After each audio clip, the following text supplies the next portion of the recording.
मैं जब पहले दिन ही आया था तो उन सारी शक्तियों को आवाहन करके आदि गंगा माता गोमती से उसको मांगा था कि आपके पास हमारे मनीषियों ने, हमारे ऋषियों ने धरोहर के रूप में रखा था कि आप इसे सुरक्षित बचाए रखना, और जब कोई आएगा और जब वो मांगेगा तो उसे आप वापस कर देना। मेरे धर्म प्रेमी गुरु भाई बहन, जीवन के इस सत्य को बड़े बड़े देवी देवता भी तरस जाते हैं। जिस सत्य को अपने लोगों ने देखा है, जिस सत्य को अपने लोगों ने स्वीकार किया है, इसलिए सत्य के मार्ग पर चलते हुए अगर ये श्वासों की पूंजी खत्म हो जाए कोई बात नहीं, लेकिन आप अपने अंतर में इतनी शक्ति लेकर के आओ कि श्वासों की पूंजी को बढ़ा लो और अपनी आयु को बढ़ा करके और जीने की एक तमन्ना अपने अंदर है। आज के इस दिन मेरा यही कहना है, और इस मृतलोक में सभी भाई बहनों से भी मेरी यही प्रार्थना है कि सब लोग सत्य का संकल्प लो और सत्य मार्ग पर चलने का संकल्प हो। जैसे हम अपने भाई और बहन की रक्षा करने का संकल्प लेते हैं, उसी तरीके से इस देश और दुनिया की रक्षा करने का आज हम आप सब संकल्प लेते हैं कि हम उसी तरीके से इस देश की और इस दुनिया की रक्षा करेंगे। तब ये इतना महान इस कार्य को आप पूरा कर सकते।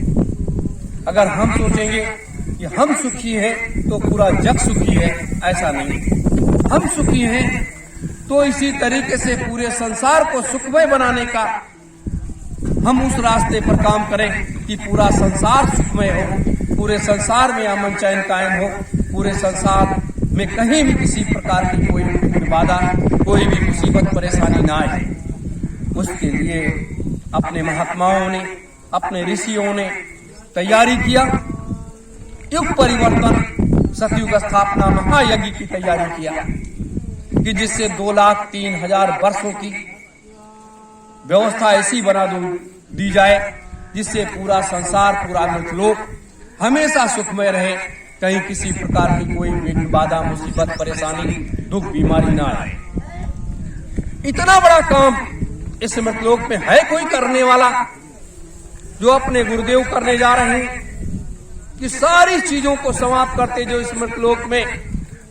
हर तरीके से तमाम बीमारियां, तमाम परेशानियां, तमाम मुसीबतें, गरीबी, अमीरी, क्या क्या फैला हुआ है, वो सब समाप्त करके 2,03,000 वर्ष की एक ऐसी व्यवस्था बनाने जा रहा है। मेरे धर्म प्रेमी गुरु भाई बहनों, इसलिए राजनीतिक परिक्षेत्र में अगर हम कदम बढ़ा रहे हैं तो अपनी भारतीय सुभाष सेना के साथ बढ़ा रहे हैं, आध्यात्मिक परिक्षेत्र में बढ़ा रहे हैं तो सत्ययोग देव वैचारिक संस्था के साथ ये सतयुग तीर्थ की पावन धरा से बढ़ा रहे हैं। तो हमारी ये दोनों संस्थाएं, एक आध्यात्मिक है, एक राजनीतिक है, तो आध्यात्मिक क्रांति और वैचारिक क्रांति के अभियान के तहत इस तरीके से चलेंगे। शाम के कार्यक्रम में मैं आपको बड़े विस्तार के साथ रक्षाबंधन क्यों मनाया जाता है, किस लिए मनाया जाता है, इसका कारण क्या है और ये कहां से आरंभ हुआ, कहां से हमारे महात्माओं ने कैसे कैसे शुरू किया, इसके बारे में हम आपको बड़े विस्तार के साथ बताएंगे। और ये कार्यक्रम शाम से हम आप सब लोग दीदी माँ से अपने कलाई में रक्षा सूत्र बंधवाएंगे और ब्रह्म मुहूर्त की उस वेला में जो जिन लोगों को हवन करना होगा वो लोग शाम का भोजन नहीं करेंगे और रात्रि भर ऐसे रह करके महात्माओं की ब्रह्म मुहूर्त की वेला में अपने लोगों को इस हवन को शुरू करना है, क्योंकि 7:03 के बाद पुनः भद्रा लग जाता है और वो भद्रा कभी पृथ्वी पर, कभी आकाश में, कभी पाताल लोक में, कहीं कहीं ऐसे ये 3 साल तक विचरण करेगा, 3 साल तक विचरण करेगा और इतनी तबाही लेकर के आएगा, इतनी मुसीबतें लेकर के आएगा, इतनी परेशानियां लेकर के आएगा कि लोगों का बुद्धि और विवेक खराब हो जाएगा, लोगों की बुद्धि भ्रष्ट हो जाएगी,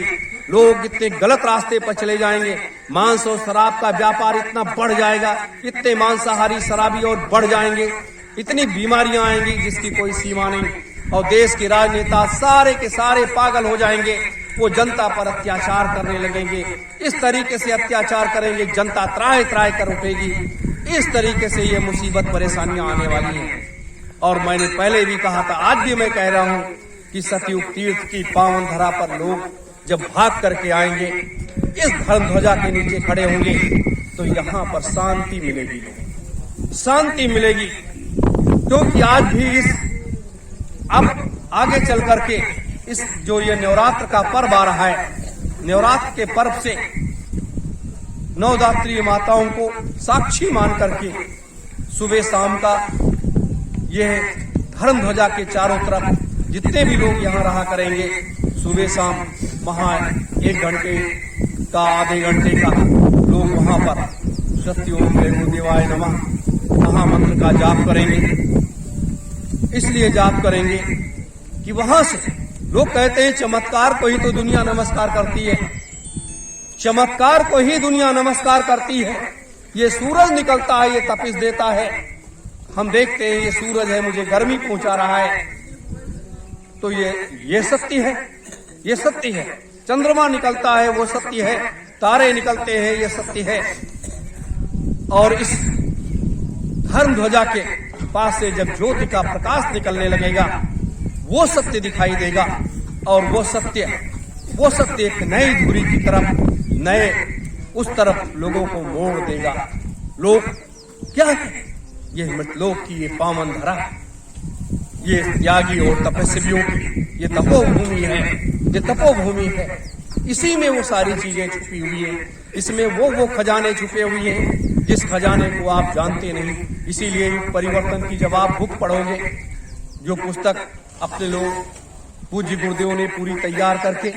महात्माओं ने दिया है, अपने गुरुदेव ने दिया है, वो पुस्तक जब आप पढ़ोगे तब उसमें वो सारी चीजें हैं, सारी चीजें हैं उसके अंदर सब, तब आपको पता चलेगा कि वास्तविक रूप से ये भूमि कितनी पवित्र है, ये भूमि कितनी पवित्र है जिसकी कोई कीमत नहीं है। पूरे मृतलोक की दौलत रख दी जाए, 3 लोक 14 भुवन 9 खंडों की दौलत सब कुछ रख दिया जाए, उसके बाद इस भूमि की कीमत कोई लगा नहीं सकता है, तब भी ये वैसे की वैसे है। मेरे धर्म प्रेमी गुरु भाई बहनों, ये कुछ बातें थी मैंने आपको बताई हैं। शेष शाम के कार्यक्रम में और कल के कार्यक्रम में बस इन्हीं शब्दों के साथ आप सभी धर्म प्रेमी गुरु भाई बहनों को सादर सत्योम जय गुरुदेव। आप सभी का जीवन सुखमय हो, आप सभी लोग धन धान से परिपूर्ण हो, पूरा परिवार सुखी रहे, बस यही मेरी मालिक से प्रार्थना है, यही मेरी अर्जी है, यही मेरी गुजारिश है। सत्योम जय गुरुदेव।